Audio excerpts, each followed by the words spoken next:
सबसे ज्यादा खतरनाक विमान पुष्पक विमान रावण का, जिसके बारे में मैंने आपको डिटेल में वीडियो दी थी इससे पिछले वीडियो में।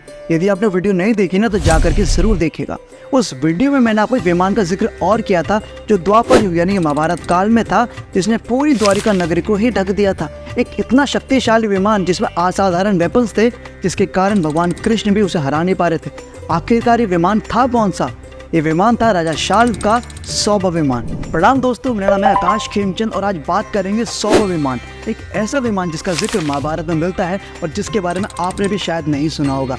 इस वीडियो को ध्यान से देखिएगा और अगर पहली बार चैनल पे आए हैं तो सब्सक्राइब जरूर कर लीजिएगा। चलिए शुरुआत करते हैं। महाभारत काल में शिशुपाल और राजा शाल्व बहुत अच्छे मित्र थे। जब भगवान श्री कृष्ण शिशुपाल का वध कर देते हैं तो राजा शाल्व भगवान कृष्ण से इस बात का बदला लेने के लिए उनकी द्वारिका नगरी नष्ट करने का मन बना लेते हैं। इस बात के लिए वो द्वारिका नगरी जाते हैं और पूरी द्वारिका नगरी का अध्ययन करते हैं और पाते हैं कि द्वारिका नगरी के 3 ओर तो समुद्र है और एक और जमीन, तो यहाँ से उसे भेद पाना असंभव है। केवल आकाश मार्ग से ही उसे नष्ट किया जा सकता है। राजा शाल्व इस बात को पूरा करने के लिए भगवान शिव की घोर तपस्या करते हैं और भगवान शिव से एक ऐसा विमान मांगते हैं जो इतना शक्तिशाली हो, जिसे भेद पाना असंभव हो और द्वारका नगरी को नष्ट करना बड़ा आसान हो जाए। भगवान शिव तो भोले ही हैं। वो इस बात से प्रसन्न होकर के उस समय के एरोस्पेस इंजीनियर सबसे विख्यात मायासुर दानव को एक ऐसा विमान बनाने की अनुमति देते हैं जैसा राजा शाल्व चाहता था। ये सौभ विमान एक्चुअली अपने टाइम से बेहद ही ज़्यादा एडवांस था। इसमें बेहद ज़्यादा पावर्स और बहुत खतरनाक वेपन्स भी थे। इतने की से हरा पाना बेहद मुश्किल था। ये दिखने में जितना ही ज़्यादा सुंदर था, इसका नेचर उतना ही ज़्यादा डेंजरस था। महाभारत में एक्चुअली में राजा शाल्व या फिर सौभ विमान के बारे में ज़्यादा डिटेल तो नहीं मिलती, परंतु कुछ विशेषता इस विमान के बारे में ज़रूर बताई गई है। जैसे कि टोटली सेल्फ ऑपरेटेड था, यानी कि खुद ही चल सकता था, खुद ही उड़ सकता था, जिसे आज के समय पे हम लोग कहते हैं ना ऑटो पायलट। इसमें इतनी क्षमता थी कि अपना साइज छोटा बड़ा कर सकता था और बेहद तेज़ी के साथ उड़ सकता था। ये विमान मल्टी स्टोरी भी था, यानी कि इतना बड़ा था कि इसने पूरी द्वारिका नगरी को ही ढक लिया था। इसका अर्थ ये है कि द्वारिका नगरी में रहने वाले लोगों को सूरज नजर नहीं आ रहा था, अर्थात ये साइज में इतना बड़ा था।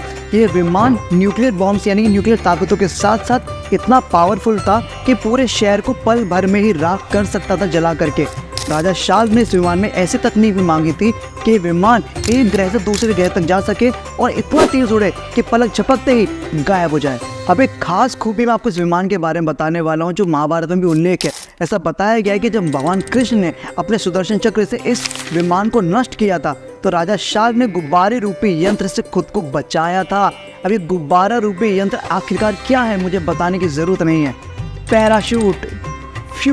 मैं जानता हूँ आप में से कई सारे लोगों को ये सब कुछ कल्पना ही लग रही होगी, तो चौंकना मत, क्योंकि जो भी कुछ महर्षि भारद्वाज ने विमान शास्त्र में लिखा है ये सब कुछ आज के मॉडर्न साइंटिस्ट टेस्ट कर रहे हैं और कर भी चुके हैं। उनका ये मानना है कि जो विमान शास्त्र में मॉडल्स बताए गए हैं एयरक्राफ्ट्स के, यदि उनको आज अप्लाई किया जाए तो वो आज के भी एयरक्राफ्ट से बहुत ज़्यादा पावरफुल और तेज उड़ सकते हैं। और हो सकता है आने वाले समय में आपको कुछ ऐसे एयरक्राफ्ट मार्केट में नज़र आ जाए जो कभी भारत के इतिहास में उड़ा करते थे।